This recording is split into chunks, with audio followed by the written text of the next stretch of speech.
You are a fool! I am going to crush you and throw you into the wind! Trunks, Bulma, I do this for you. And yes, even for you, Kakarot.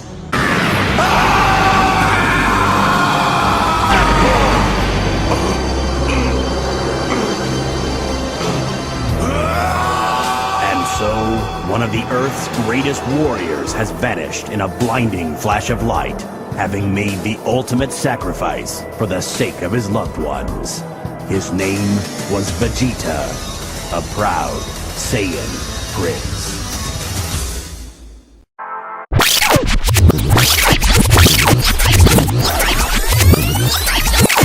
But that thing back there said we were heroes. Being a hero is highly overrated. My darling! At last we can be together forever.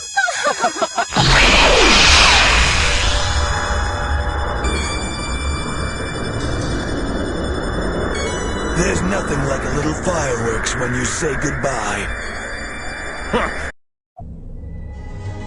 Vegeta, give me your hand. I can't get up. It's the least I can do, Nappa.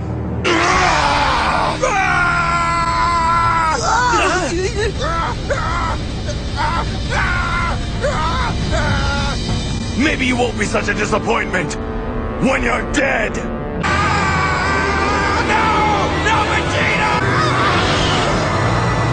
What? Our whole world was obliterated! Impossible! Now I'll never get to be King Vegeta. Vegeta, you have a brother, don't you? Oh, yeah, I wonder if he got blown up too. Huh, not that it matters. The character development of Vegeta. Vegeta has the best character development in all of Dragon Ball, and it can be argued, does he have the best character development in all of anime? For many people, yes. Or even the best character development in all of fiction. In literature, character development is the craft of giving a character a personality, depth, and even purpose that propels them throughout a story. Character development is also defined as how a character evolves throughout the course of a story. The best way to define character development is what he was before and what he is now. How much the character has evolved throughout the story, and how his ambitions, purpose, and meaning to life differs before and now. Vegeta is introduced as a character who is as ruthless, as evil as they can come. Vegeta the Fourth, or Prince Vegeta, was the heir to the throne to King Vegeta. He was going to be the ruler of the Saiyan race. Now Saiyan race in particular are savages, they're brutes, they do not know nothing, they only know how to steal, conquer and fight. That's all what the Saiyans live for. Unfortunately for them, they meet a galactic tyrant, a planet-conquering, planet-ruling, who has wiped out so many planets and so many lives, called Frieza. Now due to Frieza's reign and Frieza's control over King Vegeta, the prince of all Saiyans was reduced of being one of the high-rank members in Frieza army. As the character of Vegeta is introduced, we see someone who is pure evil, a person who cares about nothing, who doesn't care about anyone but himself, a being which is completely not trustworthy, and at the most he is just plain selfish, a being who doesn't know what it is to love someone, or what is the meaning and the value of the innocent lives of others. As we get to know Vegeta, he is just someone who is just way too stronger and way above the ranking of the Saiyan Reddits and Nappa. It is shown in the Dragon Ball series that Vegeta and Nappa, they both ended a planet they were greeted on, that they were cherished and they were sung as heroes. And what they did, they completely obliterated the planet. And for what? To have some fun. And as ancient by him and many others, he had destroyed many planets before that. And as his character is introduced and the story goes on further, it's a battle between Nappa and Goku, in which Goku really destroys Nappa, and Vegeta is there to witness this. After Nappa has lost, he goes to Vegeta and asks for Vegeta's help. He wants to retreat from the battle, as anyone should. And when he does that, Vegeta, who has known Nappa ever since he was born, and Nappa is someone who has served Vegeta ever since he was a child. He was really loyal to him, and he was someone like a friend butler figure to him for all his life. And even after devoting all of his life to Vegeta, Vegeta takes his hand, throws him into the air, and kills him. Why? Because he failed a simple mission. He failed to beat a low-class Saiyan race warrior who was Kakarot, or we know him as Son Goku. Nappa was a Saiyan who was high in rank, but he failed to defeat a low-class warrior, and Vegeta, for that mistake, he wasn't just having it. He thought that it was an easy task, so he just goes on and he destroys Nappa. And to see that, every Z fighter was like shocked. They were like, what are we seeing? What are we witnessing? He killed his own comrade. Just for this, even all the Z fighters were really shocked on how pure evil Vegeta is. From that point on, his character slowly starts progressing. After his battle with Goku, which he absolutely destroys Goku, it was really really close fight. But then he turns into Ozaru. Ozaru is the giant ape, and can you imagine that Goku was saved by this guy, Yajirobe? He was somewhat of a cowardly character, but he saved the universe multiple times. I mean, he saved Goku, and Goku saved the universe multiple times, so he actually gets credit. It was a really bad joke. As Vegeta is about to being killed, he is on the brink of his death. Krillin is about to kill Vegeta, but then Goku tells Krillin not to kill him. Why? Because the naive, merciful fool that Kakarot is. He gave Senzu Beam to Piccolo when he was evil and he wanted to conquer the earth. He even gave a Senzu Beam to Cell. Goku was too merciful and too good even for his own good. And due to that kindness, due to that being the character of Goku, we see people as evil as Piccolo and as evil as Vegeta. They get changed into the good-hearted person they are. They sacrifice themselves to save the universe or to save the earth numerous times. Vegeta's character changes in Frieza Saga after Goku helps him with a Senzu Beam, and then Vegeta helps Goku to heal up. And he basically teams up with Gohan, Krillin and Piccolo to take Frieza down. At that time, Vegeta's goal was nothing to be immortal. He wanted to make a wish from the Dragon Balls and be immortal, that was it. But in the end, before Goku versus Frieza, we finally see something change. He wants his arch nemesis, Kakarot, to defeat Frieza. He tells Goku everything about his Saiyan race, about how proud and strong the Saiyans were, and how he is also a part of the Saiyan race. But it all changed. Their peace, their way of life, they changed after Frieza arrived in their life. After Frieza, their life was doomed. And Vegeta tells Goku that it was Frieza who planted the destruction of Planet Vegeta. Planet Vegeta was not destroyed by an asteroid. It was Frieza who destroyed it. Why? Because Frieza feared. He feared a legend of Saiyans, the Super Saiyan. He was afraid that one day a Super Saiyan will rise and he would be Frieza's equal.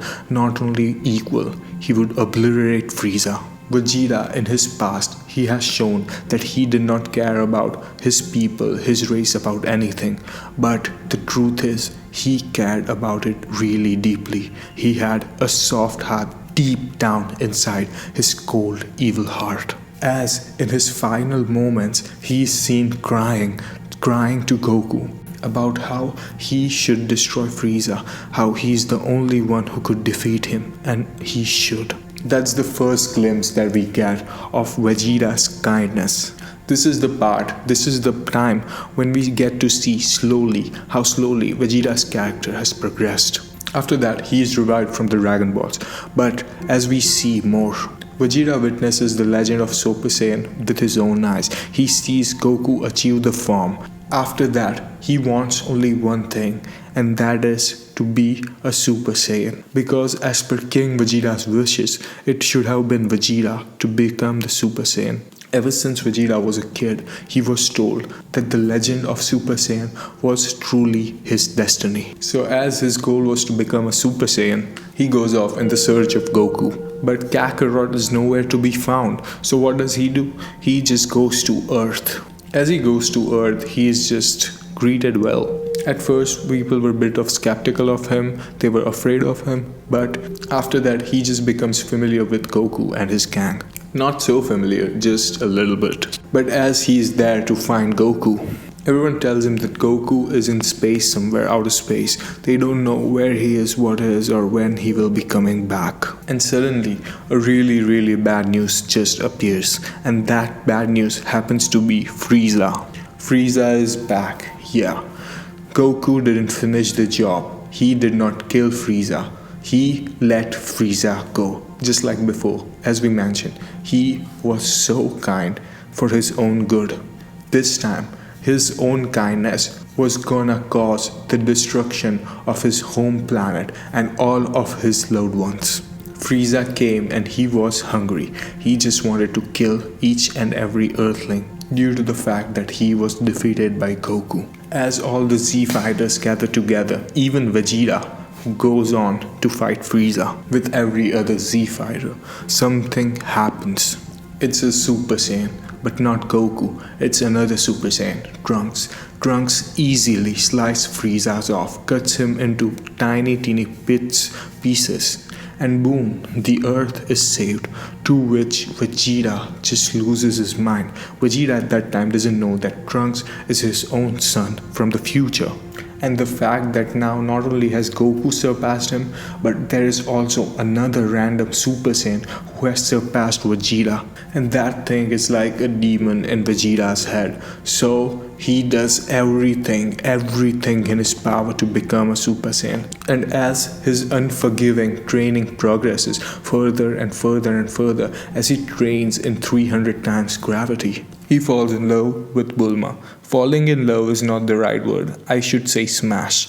Actually, he smashes Bulma. Actually, it was confirmed by Trunks that Vegeta loved Bulma, but he never confessed it to her. Due to his nature and Bulma's also feisty nature, they both never confessed their love to each other. In the world of future Trunks, of course. The world which was destroyed by the androids. As the story progresses, we get to know that Trunks is from the future. And he came here to change the future. Cause in his world, Goku died and the world was in an apocalyptic mode, which was ruled and doomed by the androids. So as the android being the new threat, everyone's just trains together. Why? To beat android, to have a shot at beating them. And when Goku is about to die, this happens.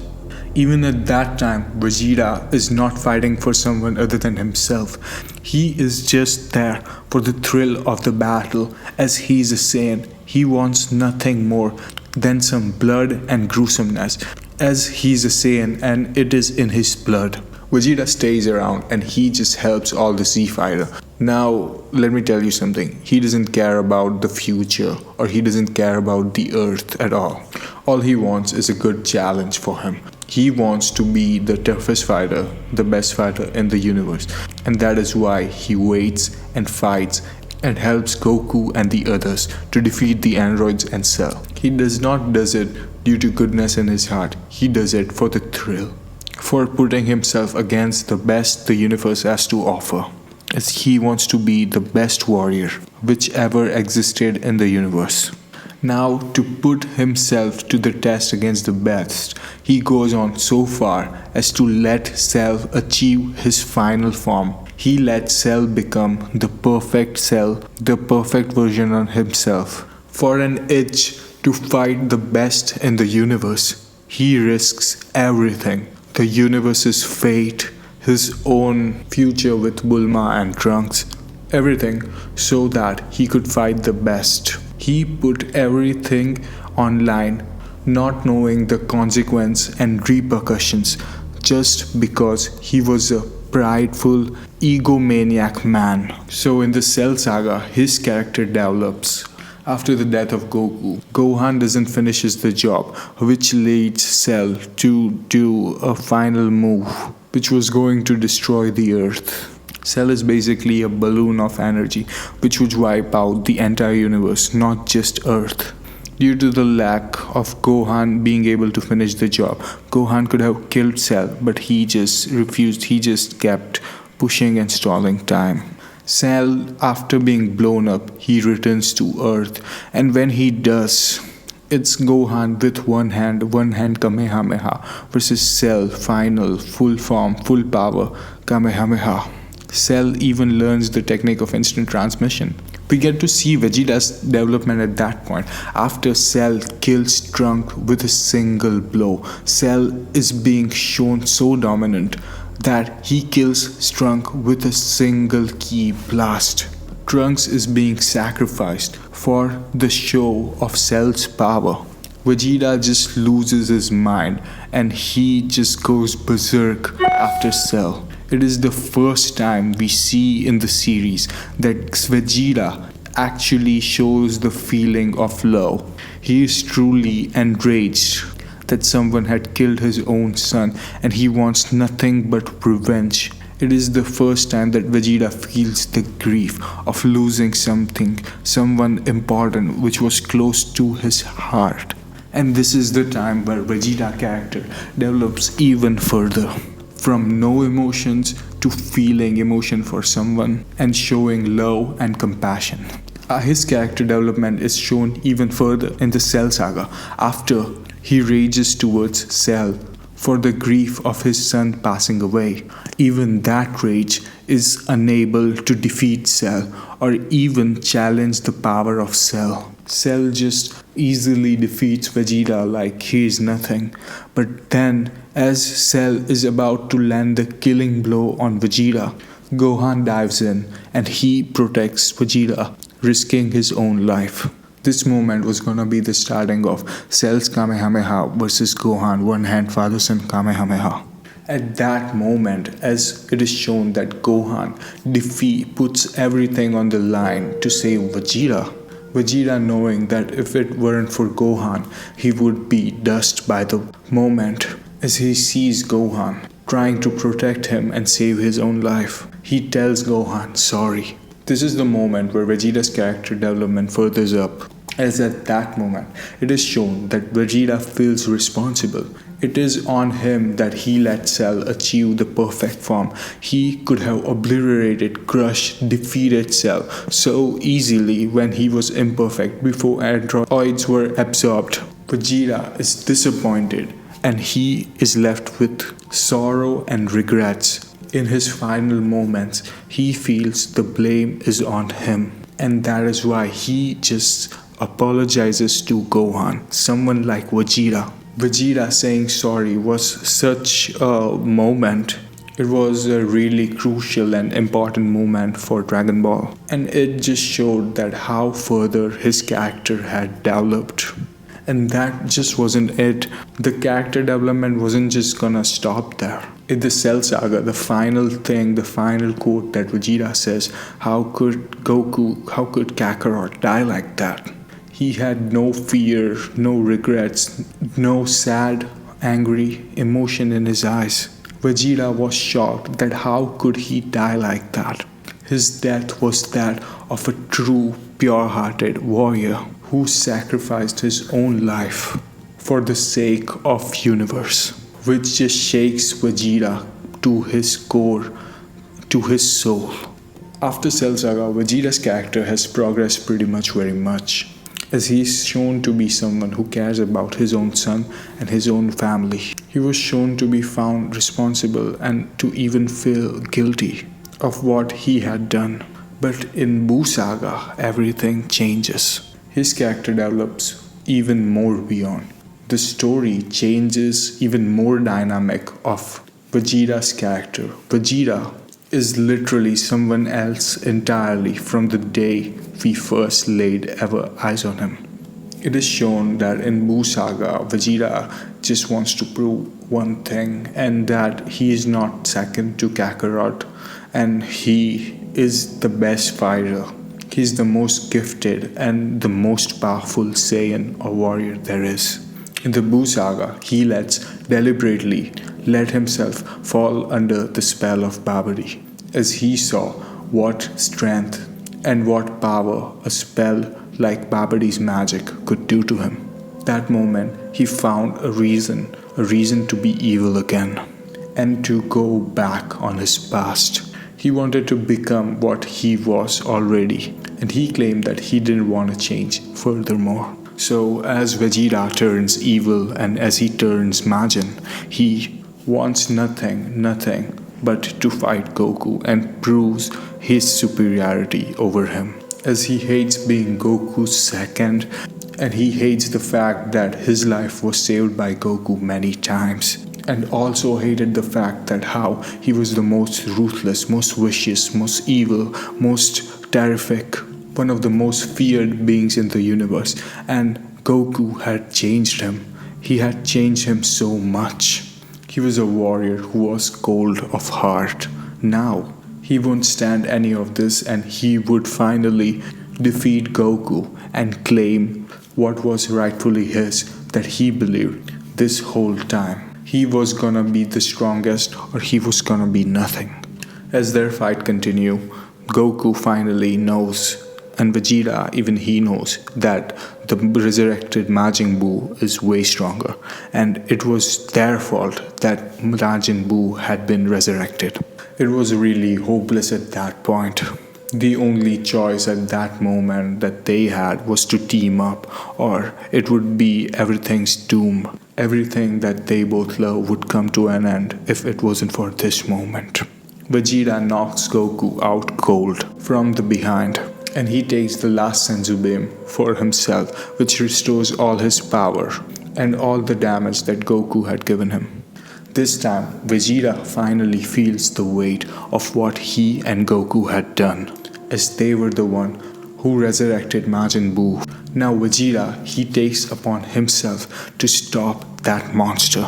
There was like a huge, gigantic energy gap between them. Vegeta had realized that not him or not even Goku would be able to defeat him. So basically, the Earth and the universe was hopeless once again.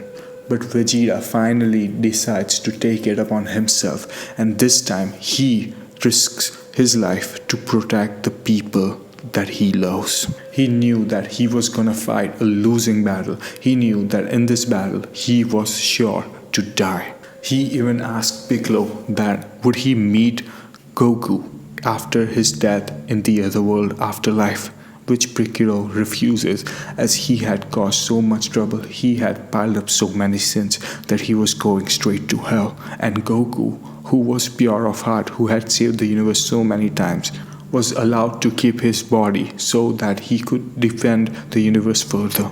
Vegeta would not be rewarded the same. Vegeta, knowing that he was going straight to hell even after everything that had happened, he finally decided to take a stand, and for the first time he was fighting other than himself, other than proving that he is the supreme being of all, other than proving he is the ultimate power. He fought for something more. He fought for the sake of the earth. He fought for the sake of the universe. He fought for the sake of his loved ones, as in the end he told that he did this all for Bulma, his wife, for Trunks, his son, and for even Kakarot, Goku, his rival, and also his loved one.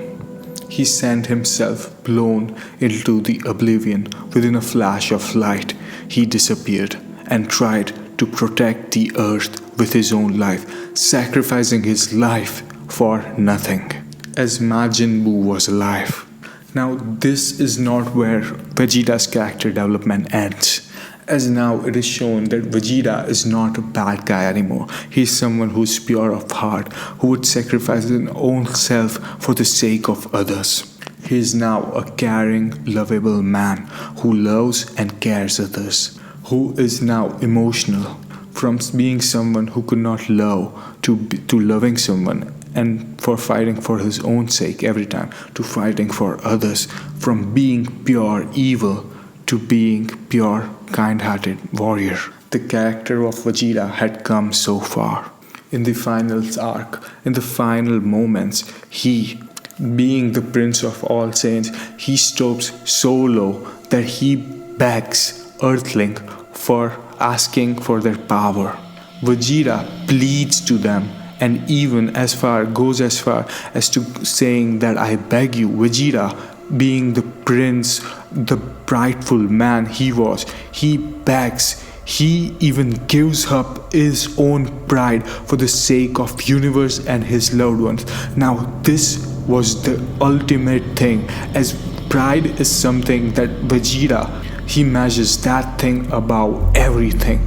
Even his pride is more greater than his very own life. Pride for Vegeta is something that makes him strong, something that keeps him going. Pride for him is everything, a Saiyan's pride. The most important thing to Vegeta is what he gives up.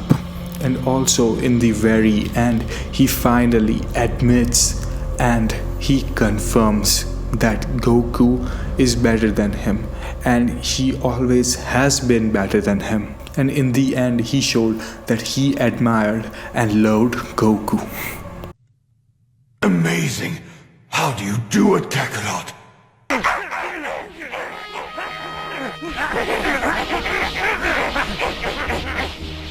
You've always been like this, ever since the day I first met you.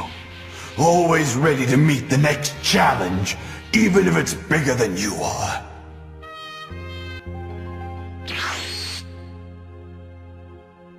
So we meet at last. We have been expecting you, Kakarot. We were beginning to think you wouldn't show. Hopefully now things will get more interesting around here.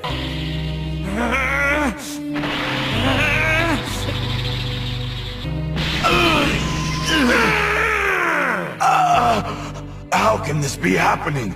I am a super elite, the prince of all Saiyans. It was the same on Namek. You had improved so much that it made Raccoon look like he was standing still. Your power had increased so dramatically since our battle on Earth that I thought you had done it. I thought that you had become a Super Saiyan. It tore me apart. How could a low-class soldier accomplish so easily what I had struggled my whole life to achieve?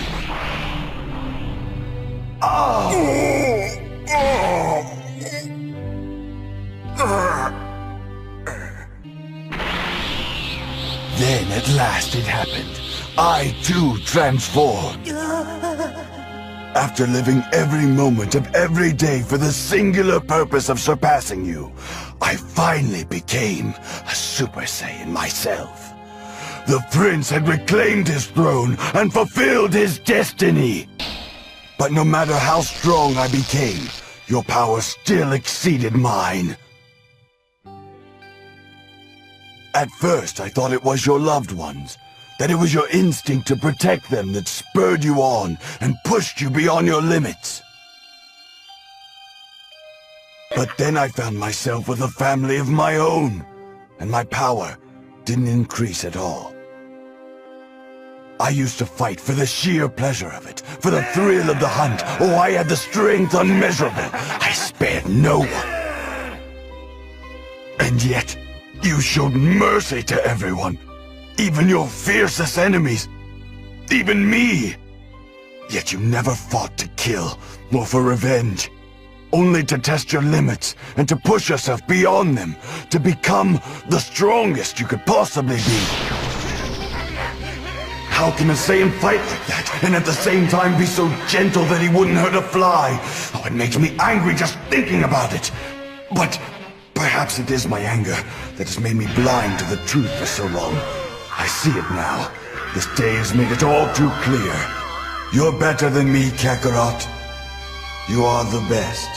Now this, folks, is the best character development in all of Dragon Ball, or maybe in all of anime, or maybe in all of fiction. Like, what do you guys think? Make sure you like, share, subscribe this video, and also comment down below on what next video should I make. This will be it for today. Thank you guys so much for watching. See you guys later, and yeah, click on any of this video right now.